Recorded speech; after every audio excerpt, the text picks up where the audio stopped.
Em 1978, a Unesco declarou as Ilhas Galápagos Patrimônio da Humanidade. Suas características geográficas, climáticas e biológicas a tornaram um símbolo de biodiversidade e conservação. Assim também como um laboratório vivo para estudar, entre outras coisas, aqueles fatores históricos e ecológicos que determinam a distribuição geográfica de uma espécie. Posteriormente, no ano de 2001, foi acrescentada à lista do Patrimônio da Humanidade a Reserva Marítima das Ilhas, dando reconhecimento, assim, a seu valor econômico, cultural, ecológico e educacional.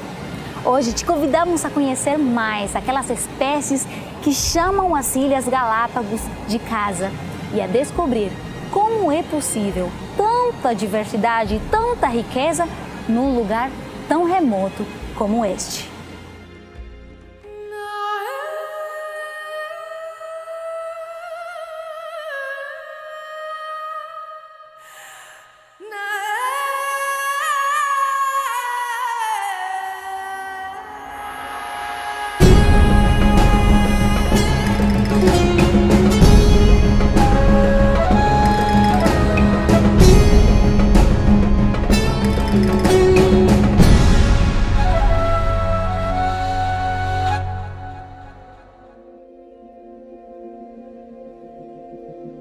Distantes, remotas. Viajar para as Ilhas Galápagos a partir do ponto mais próximo do continente poderia nos tomar algumas horas ou mesmo dias de viagem. Seja indo pelo ar ou pelo mar, a única forma de chegar é atravessar a grande barreira geográfica que isola seus ecossistemas e habitantes do restante da América do Sul, o Oceano Pacífico. As Ilhas Galápagos nunca estiveram conectadas com o continente. Elas são resultado de sucessivas erupções vulcânicas no ponto quente de Galápagos. Atualmente, temos conhecimento de cerca de 233 unidades emergidas, e todas elas têm uma biota particular. Como chegou essa biota, essas plantas, esses animais, até as ilhas? Acredita-se que chegaram por causas naturais. Estamos falando de organismos endêmicos e nativos dessas ilhas. Eles podem chegar pelo ar, trazidos pelas aves, ou pelo mar, arrastados por correntes marinhas, seja dentro de organismos vivos, ou também arrastados pelo que chamamos de ilhas flutuantes. Às vezes, no continente, quando chove muito, algumas porções de terra se desprendem e viajam pelo mar, e podem chegar até as Ilhas Galápagos.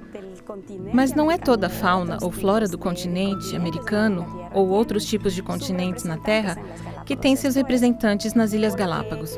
Isso acontece porque certos grupos não têm as características físicas para fazer essa grande travessia. Por isso, podemos dizer que a biota de Galápagos é desarmônica.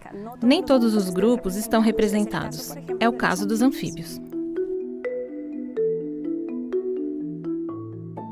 Estudar sobre a presença ou ausência de plantas e animais nas diversas regiões do mundo se torna uma investigação carregada de história e ecologia nas mãos da biogeografia.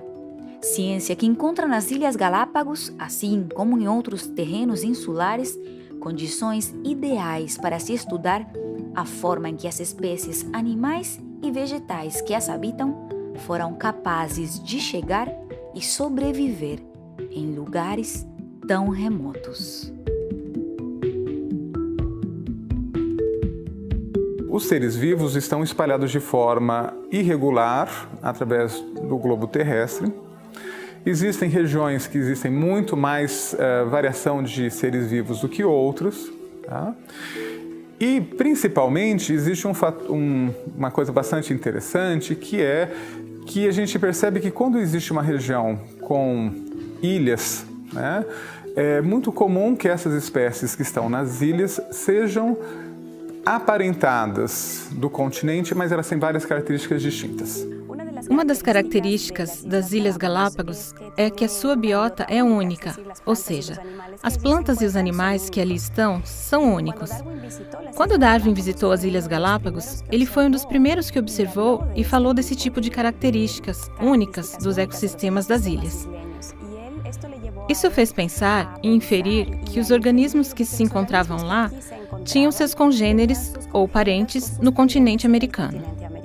Ele começou a pensar sobre as questões que poderiam explicar e ele começou então a desacreditar naquilo que lhe havia sido ensinado de que Deus havia criado um ser vivo para cada lugar. Não porque as pessoas não conhecessem as diferenças, né? Mas as pessoas explicavam dentro daquele modelo que Deus tinha feito para, vamos dizer, para cada lugar, né, alguma coisa. E ele achou que isso não faria muito sentido, né? Uma vez que as próprias, né, e na mesma época ainda tem as transformações do conhecimento da geologia, das transformações da Terra, das expansões. Então, várias questões começaram a levar a ele pensar, né, que os seres vivos se adaptavam ao lugar onde que eles estavam.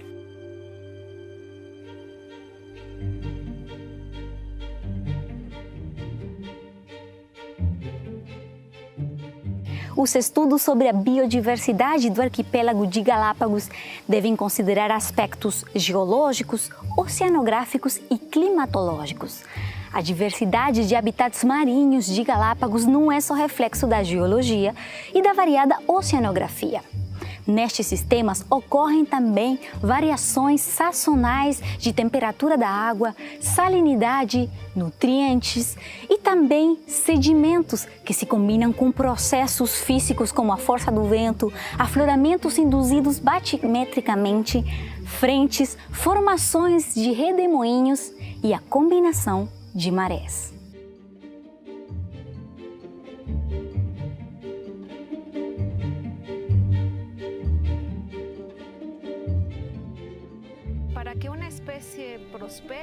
Para que uma espécie prospere em uma determinada região, ela primeiro precisa chegar a essa região. Deve haver um processo de dispersão. Nesse processo, a espécie tem que vencer a distância e tem que vencer as barreiras geográficas para que consiga chegar a uma determinada área.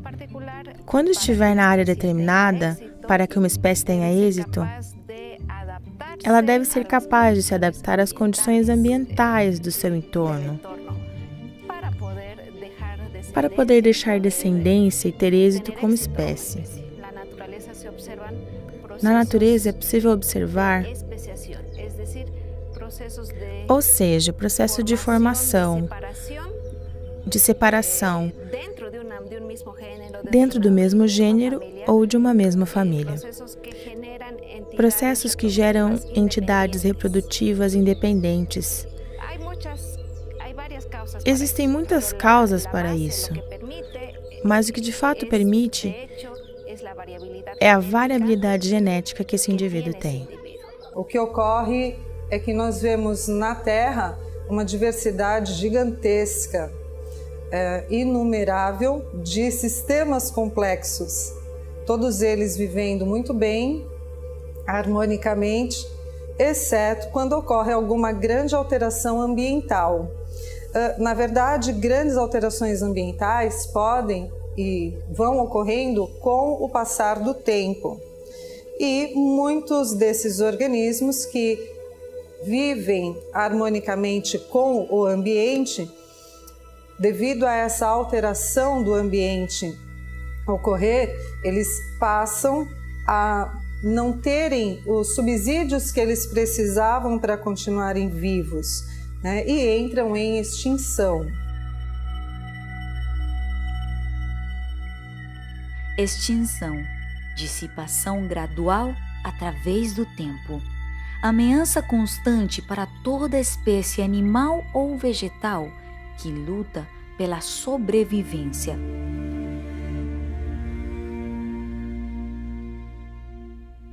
Galápagos nos proporciona um exemplo recente, com uma história que deu volta ao mundo quando chegou o momento de dizer adeus ao que se acredita ter sido o último exemplar de uma das espécies de tartarugas terrestres gigantes que habitam nas Ilhas Galápagos.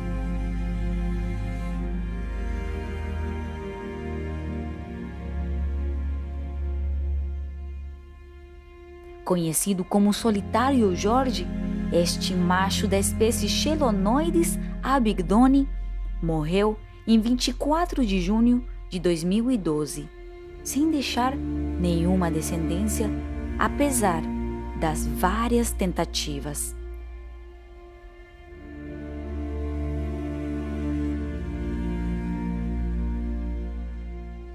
Assim como a maior parte das tartarugas gigantes de Galápagos, se estima que Jorge viveu 112 anos e morreu de causas naturais. Mas este não é sempre o caso.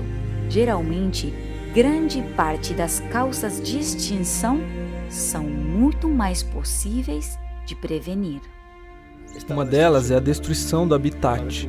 A destruição do habitat promove mais ou menos 90% da extinção ou declínio das populações de animais e plantas. Outro motivo que é muito importante é a introdução de espécies invasoras. A introdução de espécies invasoras está causando a extinção de espécies nativas locais. Esse é um fenômeno que é pouco estudado, no geral, mas que se considera muito importante. Outra causa de extinção é a colheita excessiva das espécies, seja na caça de animais ou a colheita excessiva de plantas, pesca, etc. Isso está causando problemas muito sérios para as populações, como por exemplo mamíferos grandes, como baleias, etc., chegando a limites muito próximos à extinção. Outro problema para a extinção é a contaminação, a emissão de poluentes no meio aquático, terrestre e no ar. Então, essas são as principais causas, mas de longe a destruição do habitat é a causa número 1 de extinção no planeta.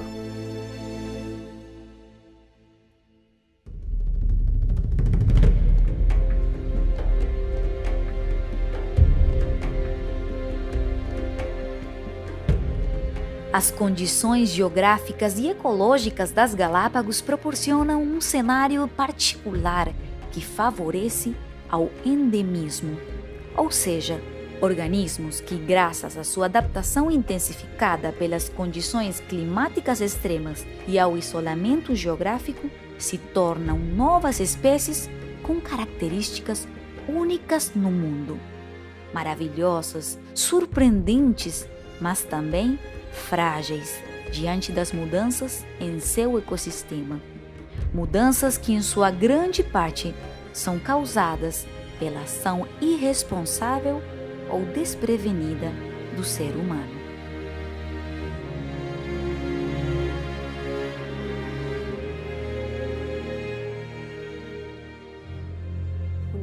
Uma espécie endêmica é aquela que se encontra adaptada em seu meio e que não se encontra em outro lugar. Uma espécie nativa é uma espécie que chega pelos seus próprios meios, ou seja, a encontramos em Galápagos, mas também a encontramos em outros lugares do continente americano ou outros locais no Pacífico. E uma espécie introduzida é aquela que não chegaria por seus meios naturais, mas que é transportada com a ajuda do homem, seja de forma voluntária ou involuntária. O problema nas Galápagos é o impacto que essas espécies introduzidas causam nos ecossistemas insulares. Por quê? Porque tínhamos dito que nem todos os nichos estão ocupados nas ilhas.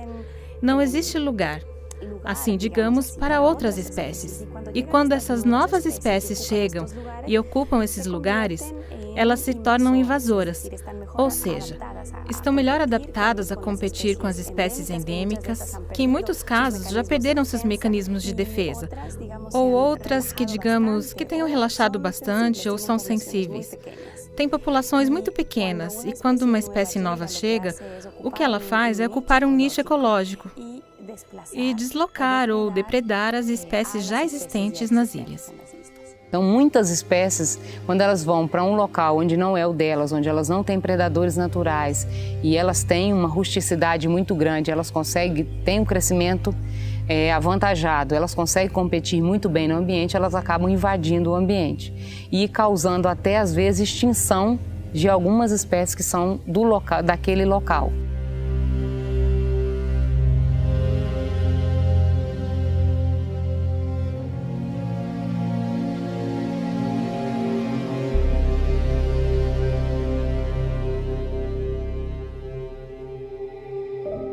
Atualmente, existem cerca de 900 espécies de plantas introduzidas nas Galápagos. Muitas delas invadiram milhares de hectares, tanto nas zonas agrícolas como nas zonas do Parque Nacional. Uma das espécies que está bem distribuída e que tem um impacto nas ilhas é a goiaba. A goiaba foi trazida e plantada com fins comestíveis, mas atualmente representa um impacto para o ecossistema. Mas talvez não seja uma das espécies que causa o maior impacto. Aqui também está a amora. A amora, que é nativa da Ásia, invade milhares de hectares. A diferença da goiaba é que ela cresce tão fechada que não deixa que outras espécies possam crescer no mesmo momento. Existem relações entre plantas que na ecologia nós chamamos de competição. Então, uma planta pode competir com a outra por espaço, por luz, por nutrientes, por água. Então, isso é a competição. Mas dentro dessa competição podem haver outros processos, né? Então, um dos processos de interação entre as plantas, que é diferente da competição, é a alelopatia. A alelopatia é quando uma planta libera substâncias químicas, que geralmente são metabólitos secundários, que são do metabolismo secundário das plantas, e que interferem no crescimento de uma planta, interfere no crescimento de outra planta. Então, são metabólitos, são substâncias que a planta coloca no ambiente e que pode interferir no crescimento de outra planta. Então, é muito mais raro que esses metabólitos interfiram de forma positiva. Na maioria das vezes, nós temos interações negativas. Então, essas interações negativas fazem com que uma planta interfira e impeça, por exemplo, a germinação da semente de outra planta próxima ou do crescimento de outra planta próxima a ela. Então, essas relações, que nós chamamos de relações alelopáticas, têm uma influência muito grande na dominância e na presença de algumas espécies em determinados ecossistemas. Existem muitos outros exemplos de animais introduzidos que logo as pessoas se arrependeram de terem trazido. Porque existe um equilíbrio no ecossistema. Em um ecossistema saudável, haverá equilíbrio, mantendo o tamanho das populações relativamente estável. Quando você introduz algo novo, ele tem o potencial de estragar esse equilíbrio. Em alguns casos, talvez algo bom possa resultar disso, mas na maioria das vezes, só causa uma situação ruim e as pessoas logo se arrependem.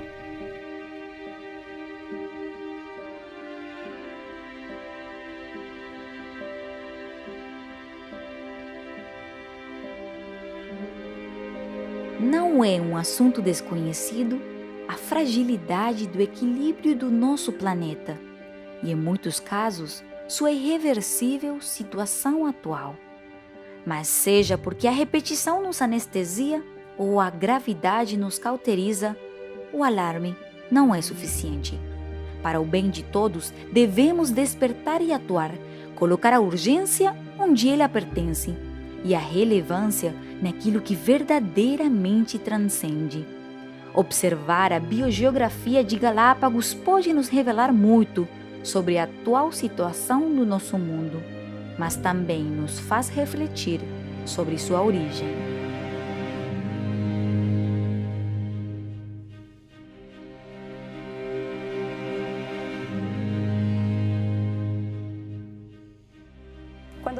Quando Darwin escreveu o livro sobre a origem das espécies, ele dedicou 2 capítulos para falar sobre biogeografia. Ele explicou que as espécies nativas e endêmicas das Ilhas Galápagos e de outros sistemas insulares poderiam ser melhor explicadas como descendentes com modificações de um ancestral. Isso significa que o ancestral originário, que daria lugar às espécies nativas e endêmicas de um lugar em particular, estaria em outra parte e que, ao chegar às ilhas, ele sofreria uma modificação. A importância da ideia da ancestralidade comum em Darwin está ligada justamente a essa ideia da adaptação, né? Porque na medida em que, né, ele viu várias espécies muito semelhantes, mas distintas, tá? Tão próximas, a compreensão que ele teve foi que elas tinham que ter um ancestral comum. Que nos parece bastante sensato. Se eu tenho, né, um bocado de tentilhões e um tem um bico de um jeito, outro de outro, tem uma pele de outro, não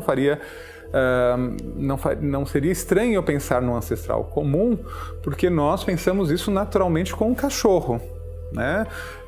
Apesar de nós termos cachorrinhos pequenos até enormes, né? A ideia de que todos esses cachorros foram vindos de um ancestral comum não causa estranheza para as pessoas, né? Então foi por isso que ele pensou. A questão é que ele começa a, né, assim, as tensões que ele vão causar, né, primeiro foram disso, mas quando ele começa a extrapolar, né, de que evidentemente se eles tinham ancestrais comuns para explicar as variações pequenas, as variações maiores também poderiam ser explicados por ancestrais comuns mais antigos, tá? Então, e isso ele evidentemente não observou na viagem dele, porque não seria possível.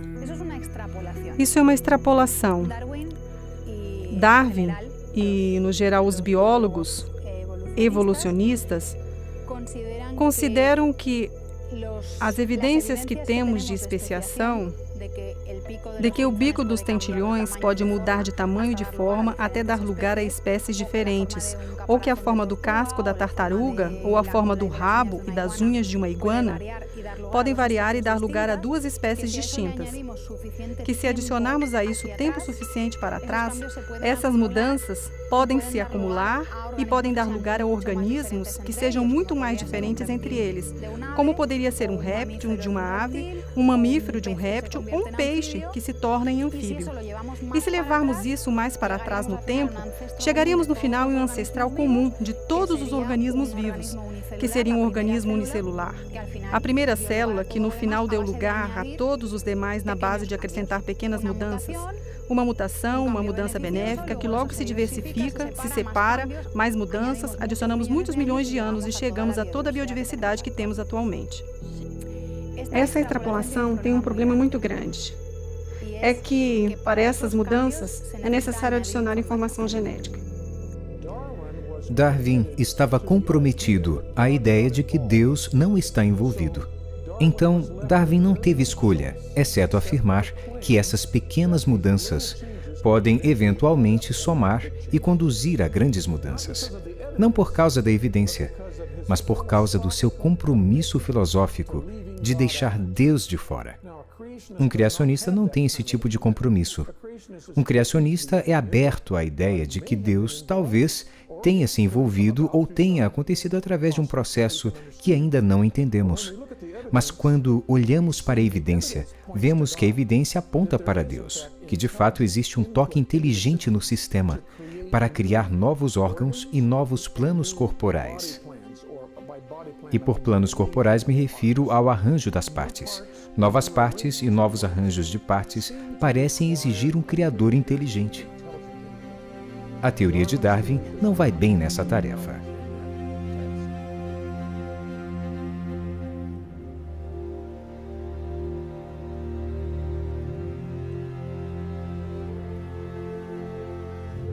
Desde uma frágil e bela flor até o firme caminhar de uma tartaruga gigante, desde o chamado de um pequeno em busca da sua mãe, até uma complexa interação entre as aves na beira do mar. O mundo natural nos assombra com suas cores, nos surpreende com suas formas e nos encanta com seus sons. A impressionante biodiversidade do nosso mundo transborda de riqueza natural, de detalhes que nos intrigam e complexidade que nos faz questionar. Pode tudo isso ter surgido por acaso?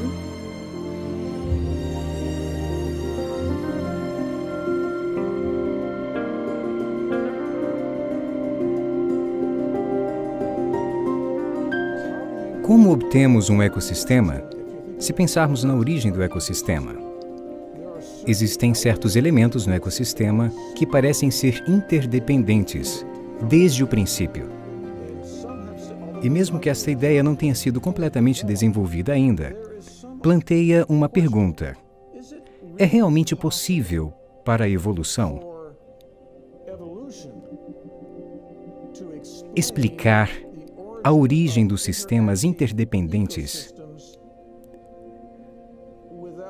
sem ao menos ter um núcleo básico de elementos presentes desde o princípio? Precisaria de um tipo de produtor, precisaria de um tipo de consumidor, precisaria de um tipo de redutor que faz a reciclagem. Provavelmente vai precisar de fixação de nitrogênio. Teremos muitos componentes que são realmente necessários para poder começar. Um aspecto dessa interdependência é o problema com sua origem. A criação fala sobre os diferentes componentes sendo juntados em um período curto de tempo. Então eles interagem desde o princípio. Não estou certo se a teoria da evolução tem uma resposta adequada. Com certeza eles têm alguma teoria. Mas fica a pergunta: como foi possível essa complexidade surgir gradualmente?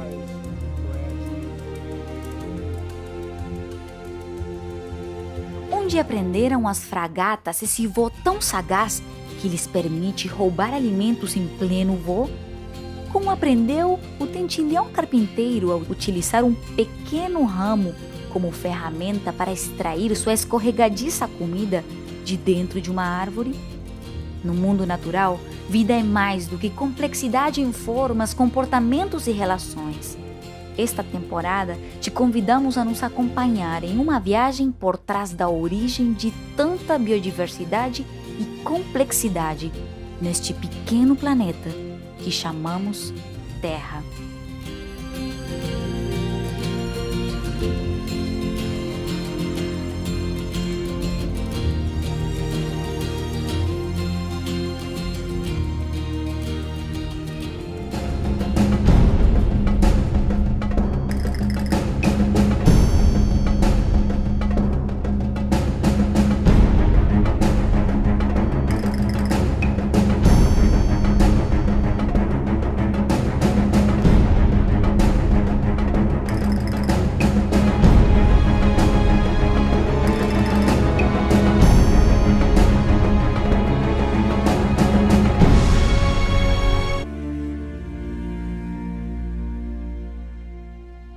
Assim como a maior parte das tartarugas gigantes de Galápagos, se estima que Jorge viveu 112 anos e morreu de causas naturais.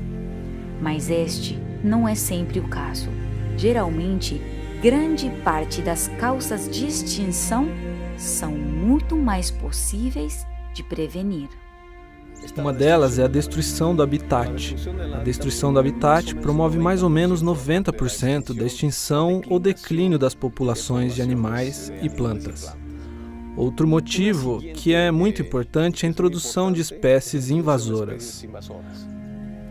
A introdução de espécies invasoras está causando a extinção de espécies nativas locais. Esse é um fenômeno que é pouco estudado no geral, mas que se considera muito importante. Outra causa de extinção é a colheita excessiva das espécies, seja na caça de animais ou a colheita excessiva de plantas, pesca, etc.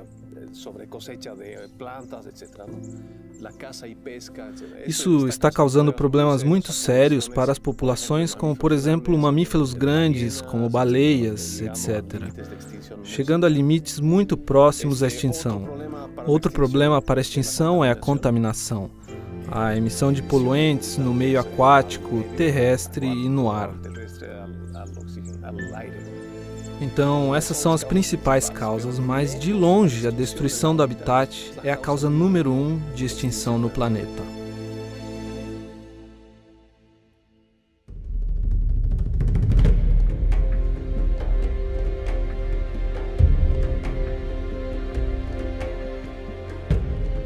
As condições geográficas e ecológicas das Galápagos proporcionam um cenário particular que favorece ao endemismo, ou seja, organismos que, graças à sua adaptação intensificada pelas condições climáticas extremas e ao isolamento geográfico, se tornam novas espécies com características únicas no mundo, maravilhosas, surpreendentes mas também frágeis diante das mudanças em seu ecossistema.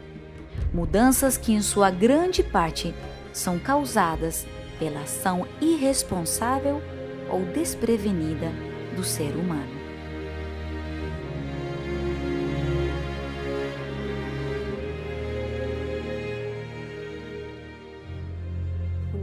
Uma espécie endêmica é aquela que se encontra adaptada em seu meio e que não se encontra em outro lugar. Uma espécie nativa é uma espécie que chega pelos seus próprios meios. Uma planta libera e interfere no crescimento de outra planta. Então, são metabólitos, são substâncias que a planta coloca no ambiente e que pode interferir no crescimento de outra planta. Então, é muito mais raro que esses metabólitos interfiram de forma positiva. Na maioria das vezes, nós temos interações negativas.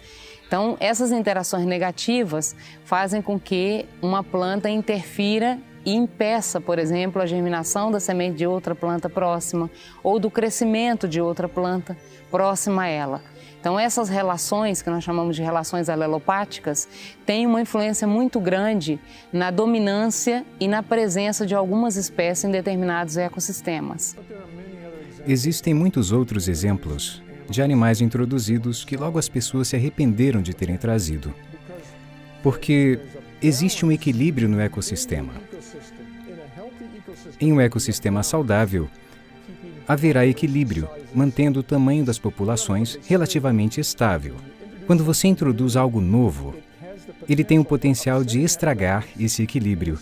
Em alguns casos, talvez algo bom possa resultar disso, mas na maioria das vezes, só causa uma situação ruim e as pessoas logo se arrependem.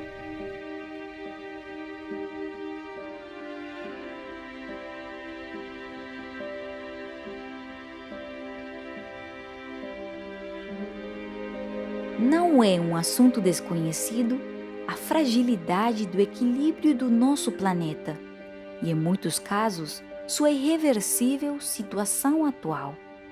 Mas seja porque a repetição nos anestesia ou a gravidade nos cauteriza, o alarme não é suficiente.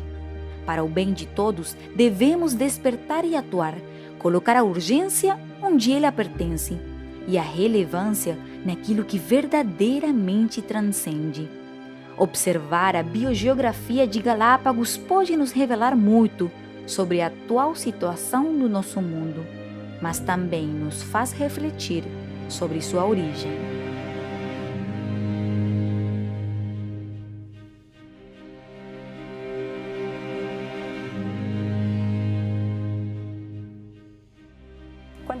Quando Darwin escreveu o livro sobre a origem das espécies, ele dedicou 2 capítulos para falar sobre biogeografia.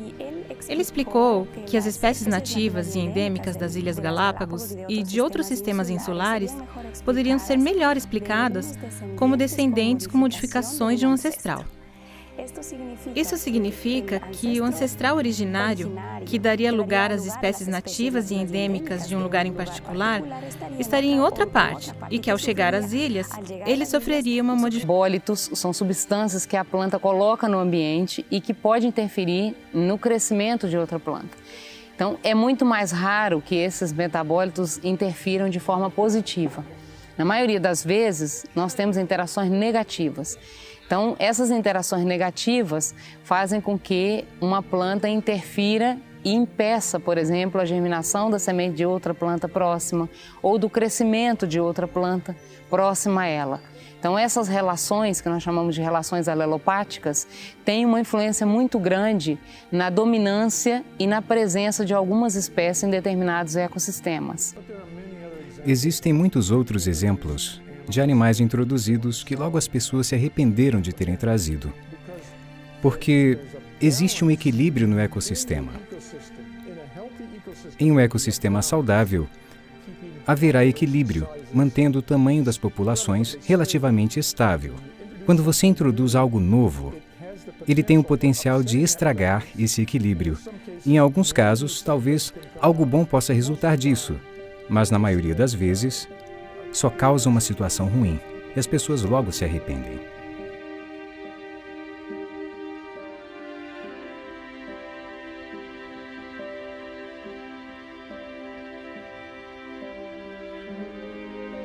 não é um assunto desconhecido a fragilidade do equilíbrio do nosso planeta e, em muitos casos, sua irreversível situação atual. Mas seja porque a repetição nos anestesia ou a gravidade nos cauteriza, o alarme não é suficiente. Para o bem de todos, devemos despertar e atuar, colocar a urgência onde ela pertence e a relevância naquilo que verdadeiramente transcende. Observar a biogeografia de Galápagos pode nos revelar muito sobre a atual situação do nosso mundo, mas também nos faz refletir sobre sua origem.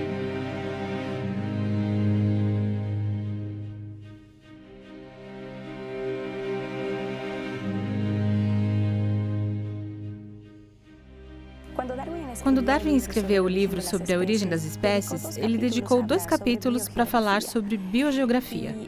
Ele explicou que as espécies nativas e endêmicas das Ilhas Galápagos e de outros sistemas insulares poderiam ser melhor explicadas como descendentes com modificações de um ancestral. Isso significa que o ancestral originário, que daria lugar às espécies nativas e endêmicas de um lugar em particular, estaria em outra parte e que, ao chegar às ilhas, ele sofreria uma modificação. A importância da ideia da ancestralidade comum em Darwin, como este.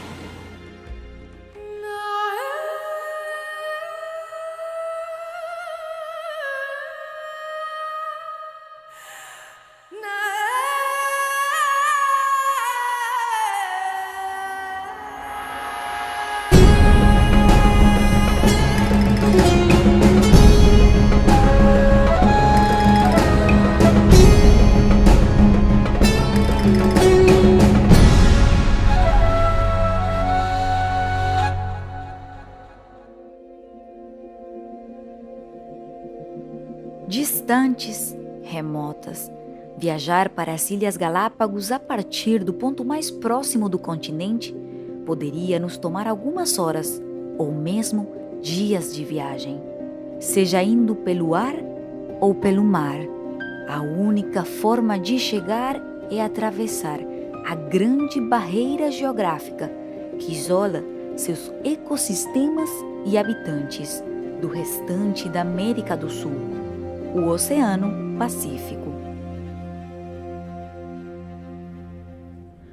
As Ilhas Galápagos nunca estiveram conectadas com o continente. Elas são resultado de sucessivas erupções vulcânicas no ponto quente de Galápagos. Atualmente, temos conhecimento de cerca de 233 unidades emergidas, e todas elas têm uma biota particular. Como chegou essa biota, essas plantas, esses animais, até as ilhas? Acredita-se que chegaram por causas naturais. Estamos falando de organismos endêmicos e nativos dessas ilhas. Eles podem chegar pelo ar, trazidos pelas aves, ou pelo mar, arrastados por correntes marinhas, seja dentro de organismos vivos, ou também arrastados pelo que chamamos de ilhas flutuantes.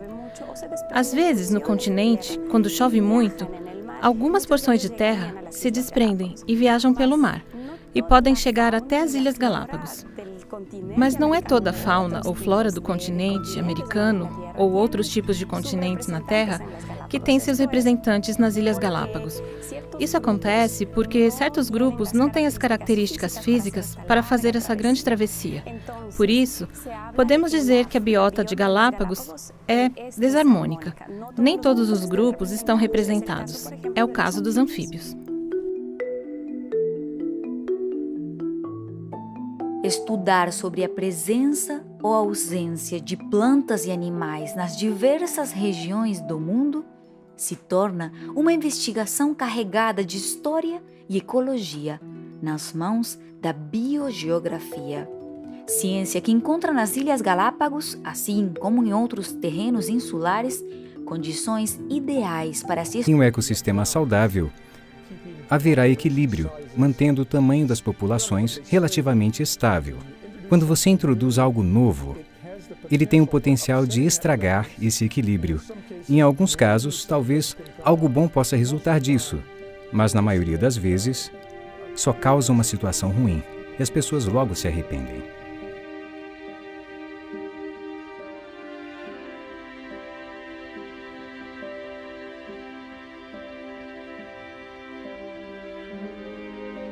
não é um assunto desconhecido a fragilidade do equilíbrio do nosso planeta e, em muitos casos, sua irreversível situação atual. Mas seja porque a repetição nos anestesia ou a gravidade nos cauteriza, o alarme não é suficiente. Para o bem de todos, devemos despertar e atuar, colocar a urgência onde ela pertence e a relevância naquilo que verdadeiramente transcende. Observar a biogeografia de Galápagos pode nos revelar muito sobre a atual situação do nosso mundo, mas também nos faz refletir sobre sua origem.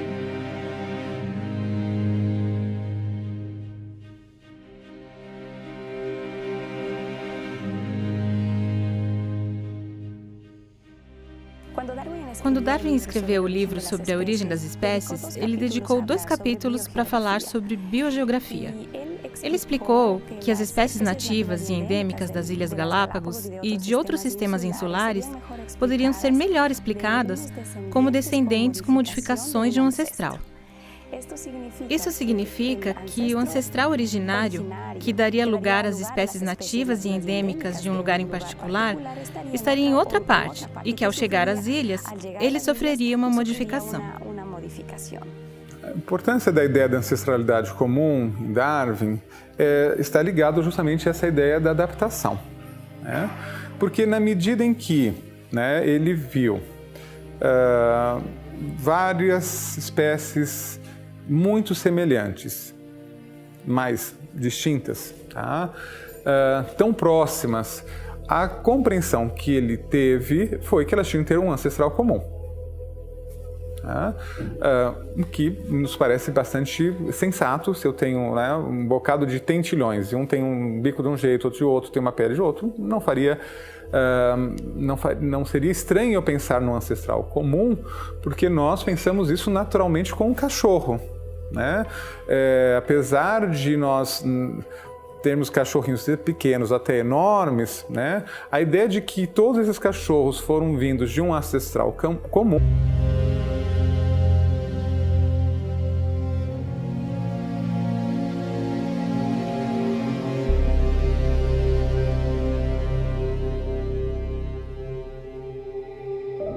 Atualmente, existem cerca de 900 espécies de plantas introduzidas nas Galápagos. Muitas delas invadiram milhares de hectares, tanto nas zonas agrícolas como nas zonas do Parque Nacional. Uma das espécies que está bem distribuída e que tem um impacto nas ilhas é a goiaba. A goiaba foi trazida e plantada com fins comestíveis, mas atualmente representa um impacto para o ecossistema. Mas talvez não seja uma das espécies que causa o maior impacto. Aqui também está a amora. A amora, que é nativa da Ásia, invade milhares de hectares. A diferença da goiaba é que ela cresce tão fechada que não deixa que outras espécies possam crescer no mesmo momento. Existem relações entre plantas que na ecologia nós chamamos de competição. Então, uma planta pode competir com a outra por espaço, por luz, por nutrientes, por água. Então, isso é a competição. Mas dentro dessa competição podem haver outros processos, né? Então, um dos processos de interação entre as plantas, que é diferente da competição, é a alelopatia. A alelopatia é quando uma planta libera substâncias químicas, que geralmente são metabólitos secundários, que são do metabolismo secundário das plantas, e que interferem no crescimento de uma planta, interfere no crescimento de outra planta. Então, são metabólitos, são substâncias que a planta coloca no ambiente e que pode interferir no crescimento de outra planta. Então, é muito mais raro que esses metabólitos interfiram de forma positiva. Na maioria das vezes, nós temos interações negativas. Então, essas interações negativas fazem com que uma planta interfira e impeça, por exemplo, a germinação da semente de outra planta próxima ou do crescimento de outra planta próxima a ela. Então, essas relações, que nós chamamos de relações alelopáticas, têm uma influência muito grande na dominância e na presença de algumas espécies em determinados ecossistemas. Existem muitos outros exemplos de animais introduzidos que logo as pessoas se arrependeram de terem trazido. Porque existe um equilíbrio no ecossistema. Em um ecossistema saudável, haverá equilíbrio, mantendo o tamanho das populações relativamente estável. Quando você introduz algo novo, ele tem o potencial de estragar esse equilíbrio. Em alguns casos, talvez algo bom possa resultar disso, mas na maioria das vezes, só causa uma situação ruim. E as pessoas